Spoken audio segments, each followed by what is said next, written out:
Assalamualaikum warahmatullahi taala wabarakatuh. Salam sejahtera tuan-tuan. Bertemu lagi kita di channel Ukhuwah kita yang mau menerangkan tentang situasi terkini di Sabah, ya, menerangkan tentang suku-suku di Sabah, sejarahnya, cara hidupnya, supaya kita saling memahami dan kita boleh memupuk toleransi antara kita.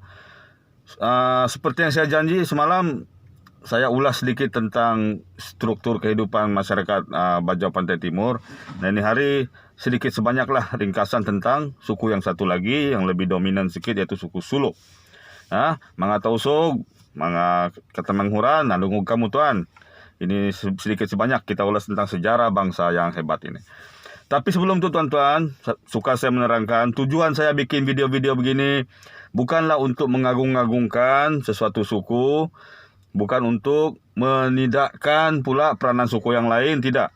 Tujuan saya murni tuan-tuan menghilangkan kekeliruan, ya.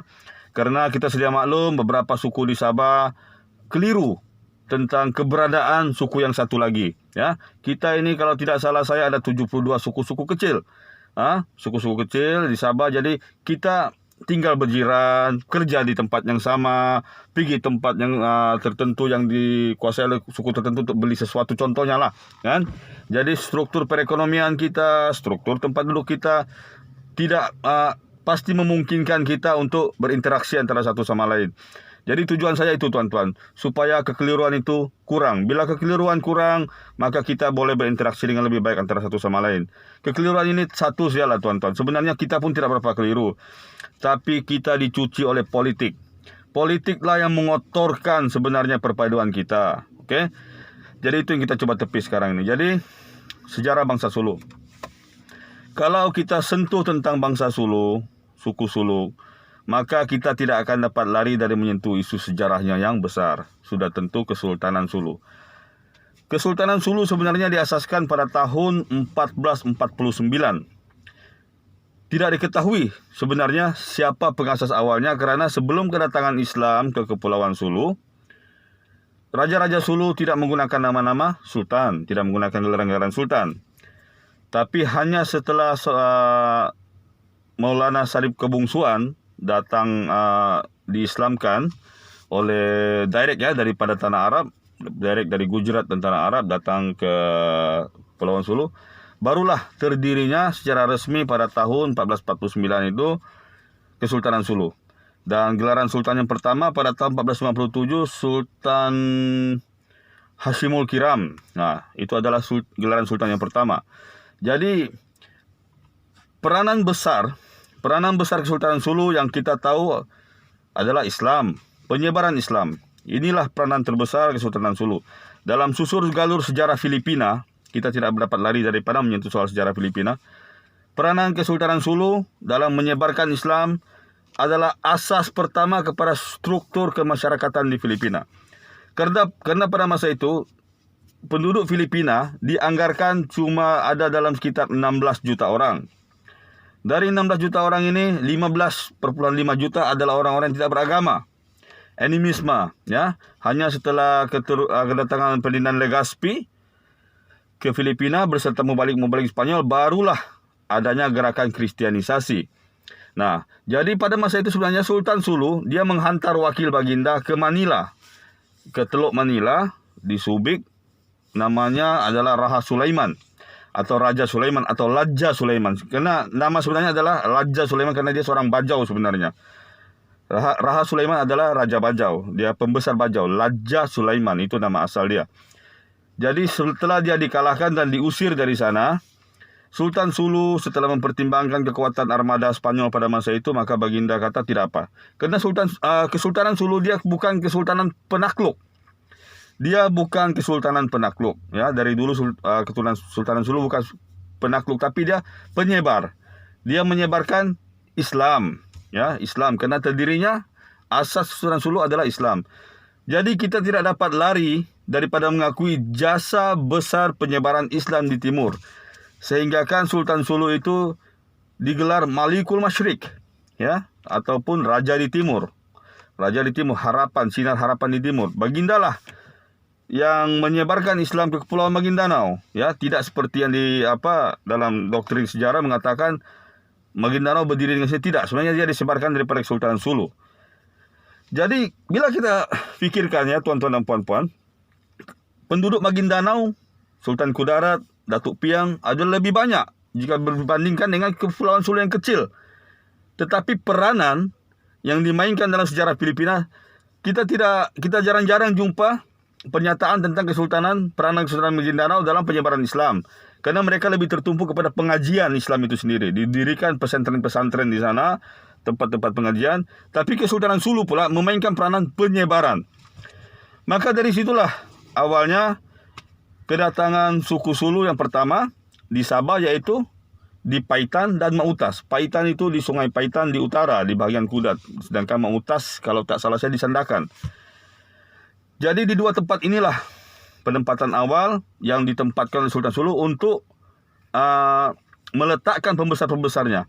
Dan dari dulu tuan-tuan dan puan-puan, bukti yang menunjukkan bahawa orang Sulu bukan penakluk, kita lihat di Tawi-Tawi. Tawi-Tawi, orang Bajau adalah kick kepada Sultan Sulu. Sultan Sulu banyak melantik pembesar-pembesar yang terdiri daripada laja-laja dan putli-putli di Tawi-Tawi di kalangan orang-orang Bajau. Kerana Sultan Sulu di Istana Baginda, dia lebih memikirkan kepada pemerintahan dan Islam. Dan usaha penyebaran keluar dijalankan oleh pembesar-pembesar Bajau. Disebabkan itulah hubungan rapat antara dua suku ini sangat dekat. Tapi kalau kita perhatikan, sebelum martial law diisytiharkan oleh Ferdinand Marcos pada tahun hujung-hujung 80-an, orang Sulu tidak pernah masuk ke mana-mana daerah Bajau untuk tinggal di situ. Ya, contohnya, municipality di Filipina, municipality ini kira-kira macam daerah lah. Ya, di Tawi-Tawi, pusat pemerintahnya di Panglima Sugala. Walaupun Bunggau adalah kota yang terbesar, tapi Panglima Sugala adalah pusat pemerintah di Tawi-Tawi. Pada masa sekarang ada campuran lah, Sulu Bajau karena sudah terlalu dekat, perkawinan campur sudah terlalu banyak. Tapi sebelum martial law diisytiharkan, orang Sulu tetap di Holo, tetap di Kepulauan Sulu. Ya, Kepulauan Sulu yang terdiri daripada Holo, Maimbung, Parang, Luok, itu semua tetap di situ. Dia tetap di situ. Dia tidak pernah, walaupun dia ada kekuatan karisma kesultanan, dia tidak pernah masuk. Orang Bajau tetap di tempat dia. Dengan perekonomian nelayan dia, dengan kebijakan dia menyelam, orang bilang, dia orang tetap di tempat dia orang. Tidak ada satu pun wilayah dari Ungus Matata sampai ke Banaran yang dimasuki oleh orang Sulu dan diceroboh. Tidak. Mereka hidup aman damai. Jadi ini adalah satu bukti tuduhan bahawa bangsa Sulu itu adalah bangsa penakluk tidak benar. Tapi mereka memang hebat untuk pertahanan. Disebabkan itulah Raja Spanyol sendiri pening, orang bilang macam mana mau penetrate. Raja Spanyol pernah meracuni pemikiran seorang Sultan Sulu, yaitu Sultan Don Alejandro, Sultan Alimuddin. Sultan Alimuddin ini lama-lama namanya ditukar jadi Sultan Don Alejandro Alimuddin. Dia dibaptiskan, dia sempat murtad. Tapi jangan keliru, sepupunya yaitu Apuk Bantilan berjaya menawan kembali dan mengislamkan kembali Sultan Alejandro. Jadi kata-kata yang mengatakan ada Sultan Sulu yang murtad dan gagal kembali masuk Islam itu tidak benar, kurang tepat. Karena Sultan Alejandro, dia menghembuskan nafasnya yang terakhir sebagai seorang Muslim. Ya, jadi Apuk Bantilan setelah dia melihat ancaman Spanyol, maka dia mula fortified dia punya kubu-kubu. Semasa penjajahan Jepun pun, satu-satunya wilayah yang tidak dapat ditawan oleh penjajahan Jepun pada masa itu, pendudukan Jepun, adalah Sulu, Holo dan Kepulauan Tawi-Tawi. Walaupun pada akhirnya Kempetai dan Tekikan, Kempetai itu perisik, Tekikan itu askar penyiksa Jepun datang ke situ. Tapi tuduhan bahawa orang Sulu jadi tali barut kurang benar. Mereka sebenarnya melawan, tapi dengan perlawanan yang lebih kepada diplomasi. Ya, jadi itu sejarah. Kedua, susur galur budaya dia. Orang Sulu, seperti yang kita tahu, tidak seperti orang Bajau yang menyebar kemana-mana, banyak daerah-daerah dia pecah. Kepulauan Sulu secara dominannya cuma ada dua.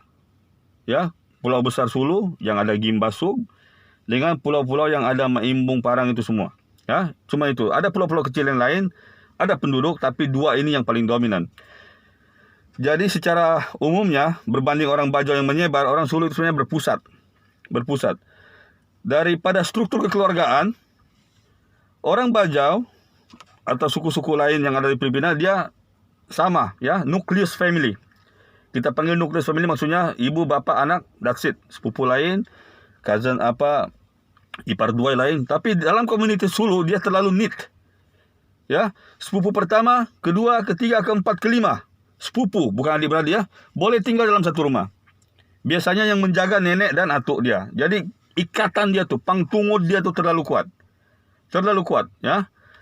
That's why kalau kita pergi KK atau bandar-bandar besar lain di Sabah, orang-orang Sulu kalau bertemu sesama sepupu dia seolah-olah bertemu dengan saudara kandung dia sendiri. Dan mereka sangat menghargai orang yang mikit, orang yang datang, yang jadi orang in-law dia lah, orang yang baru kawin. Tidak kiralah dia orang Bajau kah, orang suku apakah, kalau dia sudah jadi sebahagian dari keluarga itu, dia sangat-sangat disayangi oleh ipar dua dia, keluarga besan dia. Ya, satu. Lepas itu struktur orang Sulu adalah mereka masyarakat peniaga. Mereka masyarakat peniaga. Jadi jangan heran kalau di Sabah ada pasar kraft tangan yang dipanggil pasar Filipina itu, sebahagian besar, lebih kurang 80% peniaga di situ adalah orang-orang Sulu. Jadi yang baginya sisa-sisanya mungkin orang-orang Bajau yang jadi saudara mara diorang. Jadi tuan-tuan, dengan pemahaman ini kita tahulah bahwa tuduhan bahwa orang Sulu itu penakluk dan agresif kurang tepat sebenarnya. Kurang tepat. Karena dari segi sejarah Kesultanan Sulu itu sendiri sudah menyumbang kepada satu sumbangan yang lebih besar, yaitu Islam. Ya.